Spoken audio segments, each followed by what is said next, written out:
Dragon Riding. Written by Drunk Dragon and read by Goombasa. It was Crom who said it first, not long after their victory on Mount Prism. Naga explained how she would teleport the shepherds onto the Grima's back, giving them the most opportune moment to strike down the fell beast. Talk about riding a dragon. It was heard sparingly during the final days leading up to their climactic battle, jokingly tossed about by some of the shepherds. At least I can cross dragon riding off my bucket list. These two types of uses made the most sense, as they would be fighting on top of Grima. After its defeat and the disappearance of Robin, the phrase aptly vanished from shepherd lexicon. The phrase was tied to a single event in their history and would not surface again. So, after Robin was discovered several months later, Ricken found himself confused at the term's revival. They had finished their fight with Grima, the only physical dragon witnessed in over a millennia, and Naga was more of a spirit entity than an actual blood and flesh being. Manichetes were almost dragons, but branched off in the end at some point in history when they chose to hide their true form. Sure, Noe kept telling him that she was a dragon, but her size paled in comparison to Grima's form. And he was pretty sure that wyverns weren't dragons either. After all, it was Shirshi who said that even Minervikins would get to experience the ride. So wyverns were definitely discounted from the use of the phrase. So why did Tharja enjoy using the term so much? He had first heard at a banquet where Robin was formally reintroduced to the shepherds. Though they had known that Robin was found, very few had privy to his company until the feast. Tharja never left his side that night, as it was well known how the stalker had been after his disappearance. True, the two had moved somewhat past that point in their relationship, but it was obvious how time had affected the sorcerer.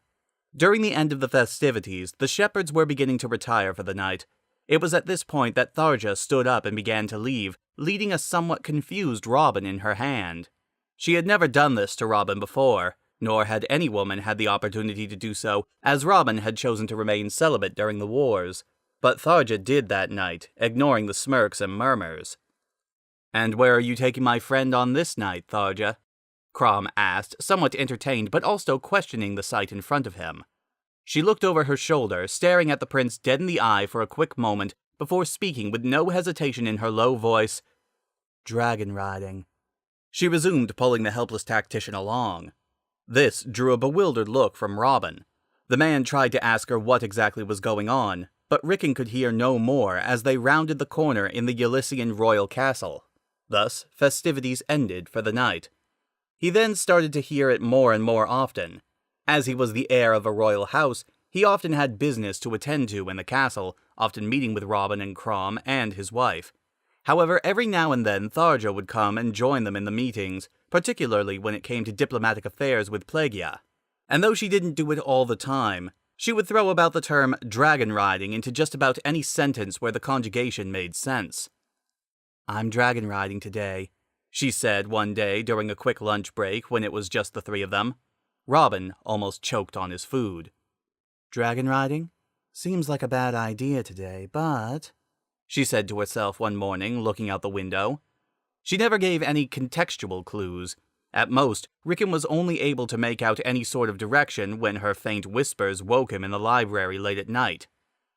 "Dragon riding in here would be fun, don't you think, Robin?" "But, Tharja, Ricken's—" There was a fumbling of cloth and a sharp gasp. "Ricken's asleep right there," they whispered to each other. "Oh, hush." She gave a soft chuckle. "You know you like this." He was actually glad that their voices had awoken him. He was supposed to have returned to his household long ago. Packing up his things, he happily thanked them before closing the library doors. Besides, the walk gave him ample time to start figuring out the context of the phrase.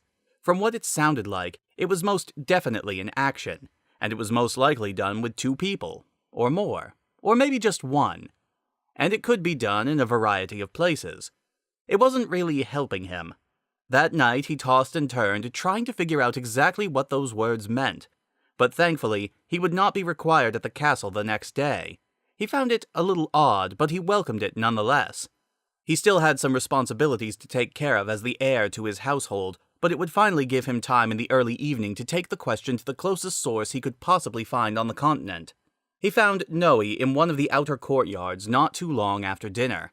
The summer season had come, and so there was still light out, though it was beginning to get lower in the sky. She was playing with some of the younger children, her hands linked with theirs in a circle. He called out to her, and when she heard his voice, she dashed over to him. "Hi, Ricken! Have you come to play with the kids this evening?" Her bubbly smile was all over her face. He was always happy to see her. Her personality had a way of putting him at ease. "No, sorry, but I actually came to you with a question today." "Oh, I love questions! What is it?" "What's dragon riding?" "That's easy! Here!" In a quick flash of light and a burst of pink petals, she had transformed into her Manichete form. The children oohed and awed at the form, and she quickly lowered herself to the ground. "Hop on, Ricken! Have you ever done this before?" Excitedly clambering onto her back, he started to speak. "No. How do I do this?" "Just put your arms and legs around my neck and hold on tight. But since this is your first time, we're gonna start off slowly, okay?" Without waiting for him to respond, she flapped her wings and the pair took off. They weren't moving very fast, maybe the speed of a galloping horse, but they were a respectable distance from the ground, gliding about the seat of the halidom. "So this is dragon riding, huh?" he started. His hat had threatened to fall off during their flight, but he was able to catch it before it removed itself from him. "Yeah, isn't it fun?" "I can see why it's fun," he said. "But it feels like I'm still missing something." Noe sounded a little disappointed. "Hey, Noe, can we go faster?" "Faster?" Her voice perked up. "Yeah, faster! Faster!" He was forced to leave his hat behind as Noe zoomed off. He could feel the wind in his hair and his eyes, his cloak whipping off his back. She took him up and down, spiraling and spinning and dipping and looping, executing deep swan dives and even holding him upside down for a prolonged stretch. All he could see were a mix of lights, with the sun casting its now orange rays onto the capital, bursting into a flurry of colors and lights in front of his eyes. At one point, he even wondered if he was seeing straight, or at all. All he could do was scream and yell at the top of his lungs in both joy and fear as Noe kept at her theatrics. All good things came to an end, however, and the ride was no different. Eventually settling down on an empty field on the edge of Listol, Ricken disembarked before stumbling forward. He rolled onto his back, staring at the stars dotting the night sky. Wow. It was all he could do to describe it. "Fun, right?" Noe had transformed back into her human self, throwing herself down next to him. "Yeah, definitely." He was breathless. "But, was it not as good as you hoped it would be?" She looked at him, a frown on her face. Looking back, he smiled at her. "No, it was amazing. Well, I guess I should explain this. You see, Tharja uses a particular phrase a lot. Dragon riding, and for the life of me, I can't seem to figure it out. And I thought that if I asked you, I could finally figure out just what she was talking about. The closest I've ever gotten to figuring out even a part of it was when they were about to go dragon riding in the library. But that doesn't make sense, because you can't even ride a horse inside that place, much less a dragon." He sighed. "I guess it's kind of silly, but it's been bothering me for the longest time." Noe thought. Dragon riding. I mean, if you can't figure it out, that's fine too. I guess I should just... Oh! Her voice was suddenly full of realization and energy, a mischievous grin sprouting on her face. "You want to know about that kind of dragon riding?" He sat up. "Yes!" She finally got it. It was like when he learned to cast his very first magic spell, brimming with excitement and trepidation. "Although, you're a little young for that, don't you think?" she quickly said, sitting up with him. "I mean, you don't even have a speck of a beard yet." "Aw, come on, Noe. It's been 3 years since we first met." He felt his lips turn into a pout. "I'm older now." "True." She put her finger on her chin before smiling. "Okay, then. She agreed. He felt a smile growing on his face. But once we start, we're not stopping, got it? Because there's a lot of ways to do it when it comes to dragon riding. And don't you dare fall asleep on me, 'cause I'll eat you. He was sure she was just figuratively speaking. I can handle it. How do we start? What do we do? It was about time he figured out what this whole dragon riding deal was anyway. To his confusion, she climbed onto him and pushed his back down against the grass. Since this is your first time, I think it's better if you follow my lead first. But the word riding would imply that... He found a finger on his lips. Don't worry, Ricken. Just put your arms around me like when we were flying, she spoke, her hand gliding over his reddening cheek. That would choke you. No, silly, she laughed. She put her hands over his and moved them onto her waist. Like this. Oh. Her skin was soft beneath his fingers. He realized just how revealing her clothes were, and suddenly everything he thought he knew about dragon riding was crumbling like a tome that had seen too much use. Looks like we're gonna have another secret to add to our pile. Just take me to all those festivals you said we'd see together, okay? Wait, is this a bad thing? She made it sound like it was something he could get into trouble for. Most of their secrets involved somehow getting into trouble. He didn't like getting in trouble. Nope. Just relax and let Noe lead. And if you're good, I might just eat you anyway.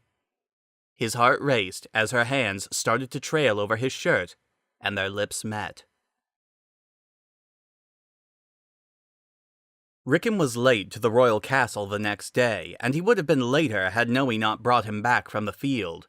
They were to discuss Plaguean matters once more, which meant that Robin and Tharja would be present at the table, and he needed to be there as they would be going over the role his house was to play in the upcoming diplomatic settlements. Before he could rush into the castle, however, Noe turned him around and gave him a soft kiss. We can go dragon riding anytime you want, okay, Ricken? She whispered into his ears. He dumbly nodded, and she gazed deeply into his eyes. He did his best to stare back. Suddenly, she quickly let her serpent tongue flicker just outside of her suddenly mischievous lips for a moment, and his cheeks burned, the memories of it still fresh in his mind. He fumbled a clumsy goodbye and watched her wave wildly at him before skipping off, looking for the children from yesterday. When he finally arrived at the meeting room, Crom asked if everything was all right, wondering if he was ill. He bit his lip for a moment, reaching for his hat. But then he remembered just how he lost it, and he felt the heat rise in his cheeks. Oh, everything's fine, Crom. I was just... His mind fumbled for an excuse. His eyes turned towards Tharja for a moment. And then he realized why Tharja used the words in particular. Robin was Grima, and that technically made him a dragon of sorts. Dragon riding, he quickly said, paling a little. I was dragon riding. Tharja raised an eyebrow at him. Robin leaned his forehead into his left hand and sighed. Crom stared intently at him. There was a pregnant pause. It was Noe, wasn't it? Tharja asked. He quickly nodded. She was a dragon after all, and everyone knew the two had grown close to each other. Did she eat you?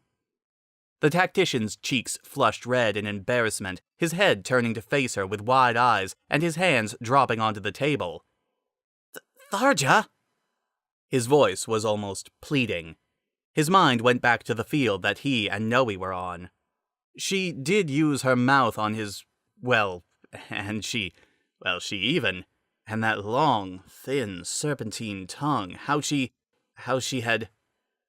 I think so? His ears were bright red. The sorceress smirked at him. The prince threw his hands up in the air, leaning into his seat in resignation. Am I missing something here? The end.